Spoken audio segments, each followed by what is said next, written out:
السلام علیکم، میں ہوں غوث سیوانی۔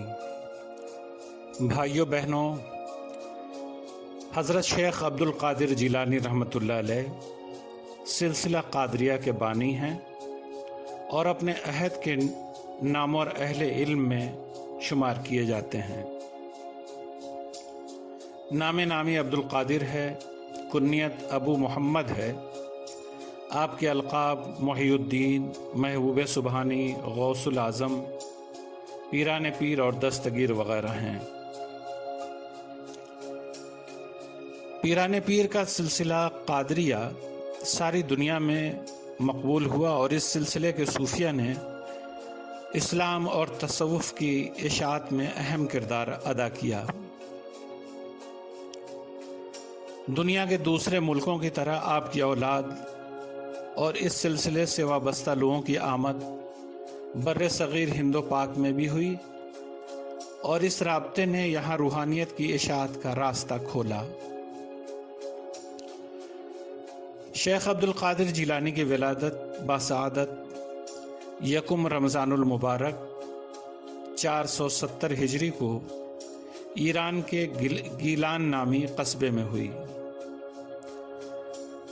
تب خلیفہ المقتدر باللہ عباسی کی حکومت تھی۔ شیخ کے والد محترم کا نام ابو صالح موسیٰ جنگی دوست تھا۔ یہ حضرت حسن مجتبی رضی اللہ عنہ کی نسل پاک سے تھے اور بہر متقی و پرہیزگار شخص تھے۔ آپ کی والدہ محترمہ ام الخیر فاطمہ تھیں، جو شہید کربلا حضرت حسین رضی اللہ عنہ کی نسل پاک سے تھیں۔ اس لحاظ سے شیخ عبد القادر جیلانی رحمۃ اللہ علیہ حسنی و حسینی سید تھے۔ آپ کے پیدری و مادری سلسلہ نسب میں اعلیٰ پائے کی نیک اور خدا ترس ہستیاں تھیں۔ شیخ عبد القادر جیلانی کی پیدائش کسی کرامت کی طرح تھی، کیونکہ آپ کی ولادت کے وقت آپ کی والدہ کی عمر 60 سال سے زیادہ تھی۔ شیخ ابھی ذی ہوش نہیں ہوئے تھے کہ والد ابو صالح کا انتقال ہو گیا اور نانا جان شیخ عبداللہ سومئی کی سرپرستی میں آ گئے۔ نانا جان نے کچھ دن دیکھ بھال کی، مگر پھر ان کا بھی انتقال ہو گیا اور والدہ تنہا آپ کی نگرانی کرنے لگیں۔ آپ کی ابتدائی تعلیم و تربیت خود آپ کی والدہ ام الخیر فاطمہ اور نانا جان عبداللہ سومئی نے فرمائی۔ پھر مقامی مکتب میں داخل ہو کر علم حاصل کرنے لگے۔ آپ بچپن سے ہی بے حد ذہین اور تقوی شعار تھے۔ عام طور پر بچوں کے اندر جو باتیں ہوتی ہیں ان سے یکسر علیحدہ تھے، کھیل کود سے اجتناب کرتے تھے۔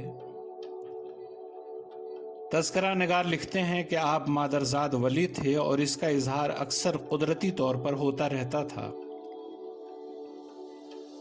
گویا بالائے سرش ز ہوش مندی می تافت ستارے سربلندی۔ شیخ عبد القادر جیلانی علیہ الرحمہ نے 18 سال کی عمر تک اپنے وطن مالوف گیلان میں ہی تعلیم پائی، مگر اس کے بعد اعلیٰ تعلیم کے لیے آپ بغداد چلے گئے، جو اس دور میں علم و فن کا مرکز تھا اور ساری دنیا کے اساتذہ فن یہاں جمع تھے۔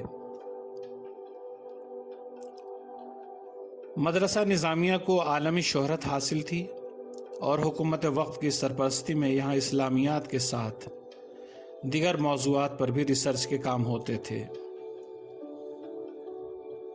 روایتی اسلامی علوم کے علاوہ طب و حکمت، فلسفہ و منطق، نجوم و فلکیات جیسے موضوعات پر بھی تعلیم و تدریس ہوتی تھی اور دور دور سے طلباء یہاں علم حاصل کرنے کے لیے آیا کرتے تھے۔ شیخ عبد القادر جیلانی نے بھی اس مدرسے میں داخلہ لیا اور انتہائی محنت اور دل جمعی کے ساتھ تعلیم حاصل کرتے رہے۔ حالانکہ یہ وقت آپ کے لیے بہت کٹھن تھا۔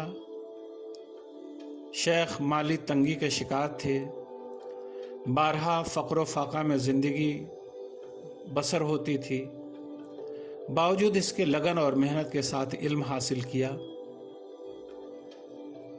دور طالب علمی میں آپ کی والدہ کبھی کبھی روپیے پیسے بھیج دیا کرتی تھیں، مگر یہ سہارا بھی زیادہ دن تک قائم نہ رہ پایا اور اسی دوران ان کا انتقال ہو گیا۔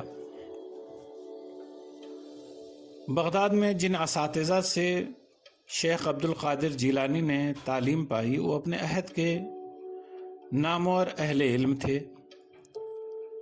تذکرہ نویسوں نے آپ کے جلیل القدر اساتذہ کے نام لکھے ہیں جو اس طرح ہیں: ابو الخطاب محفوظ الکلوزاتی حنبلی،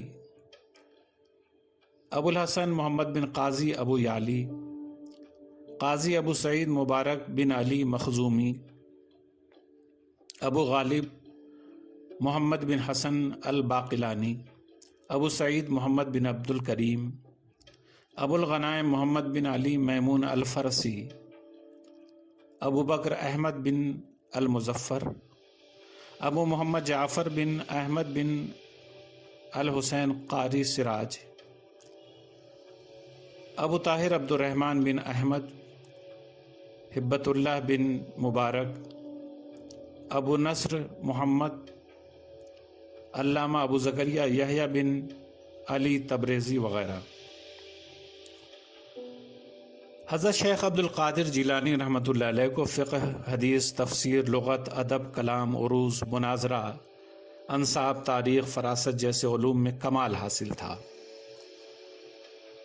تعلیم مکمل ہونے کے بعد آپ نے بغداد میں ہی قیام کرنے کا فیصلہ کیا اور آخری عمر تک یہیں مقیم رہے۔ شیخ نے حضرت ابو سعید مبارک مخزومی کے مدرسے میں پڑھانا شروع کیا، جو بعد میں آپ کے نام کی مناسبت سے مدرسہ قادیہ کے نام سے مشہور ہوا۔ اس مدرسے کو بہت شہرت حاصل ہوئی اور دور دور سے طلباء اس مدرسے میں یعنی مدرسہ قادریہ میں تعلیم حاصل کرنے آنے لگے۔ شیخ عبد القادر جیلانی ایک اچھے مدرس کے ساتھ ساتھ اچھے مقرر بھی تھے اور عوام الناس آپ کی تقریریں سننے کے لیے جمع ہو جایا کرتے تھے۔ تقریباً 40 سال تک شیخ واعظ و نصیحت اور دعوت دین کے کاموں میں لگے رہے۔ آپ نے کچھ کتابیں بھی تصنیف فرمائیں اور آپ کی تقریروں کے مجموعے بھی مرتب ہوئے۔ شیخ عبد القادر جیلانی رحمۃ اللہ علیہ بیشتر صوفیوں کی طرح امیروں، رئیسوں اور بادشاہوں سے دور رہتے تھے۔ اگر کوئی آپ کی مجلس میں آتا تو منع نہیں کرتے اور اسے واعظ و نصیحت فرماتے۔ حکمرانوں کو نصیحت کرنے میں سخت لہجہ اپنایا کرتے تھے، جبکہ عوام کو نصیحت کرتے وقت ان کا لہجہ نرم ہوتا تھا۔ اگر کوئی حکمراں آپ کی مجلس میں آنے والا ہوتا تو اس کی آمد سے قبل اٹھ کر اندرون خانہ چلے جاتے اور جب آ کر بیٹھ جاتا تو اندر سے تشریف لاتے تاکہ اس کے احترام میں آپ کو اٹھنا نہ پڑے۔ شیخ کی مجلس واعظ میں کثیر تعداد میں لوگوں کا ہجوم ہوتا اور سب لوگ برابر فیض یاب ہوتے۔ ہر محفل میں لوگ آپ کی تقریریں سن کر گناہوں سے تائب ہوتے اور بے شمار افراد شرک و کفر سے کنارہ کش ہو کر مومن اور متقی کے طور پر زندگی گزارنے کا عہد کرتے۔ شیخ عبد القادر جیلانی رحمۃ اللہ علیہ لوگوں کے ساتھ حسن سلوک کرتے اور انہیں کھانا کھلایا کرتے تھے۔ صوفیہ کے ہاں کھانا کھلانے کی خاص اہمیت رہی ہے اور بیشتر صوفیہ کی خانقاہوں میں لنگر کا رواج رہا ہے۔ آپ بھی اس پر زور دیتے تھے اور دولت جمع کرنا ناپسند فرماتے تھے۔ طلباء، غریب اور مسکین آپ سے مالی مدد حاصل کیا کرتے تھے۔ شیخ عبد القادر جیلانی رحمۃ اللہ علیہ کی زندگی اور خدمات کے بارے میں زیادہ جانکاری کے لیے اس سلسلے کی دوسری قسط ضرور ملاحظہ فرمائیں۔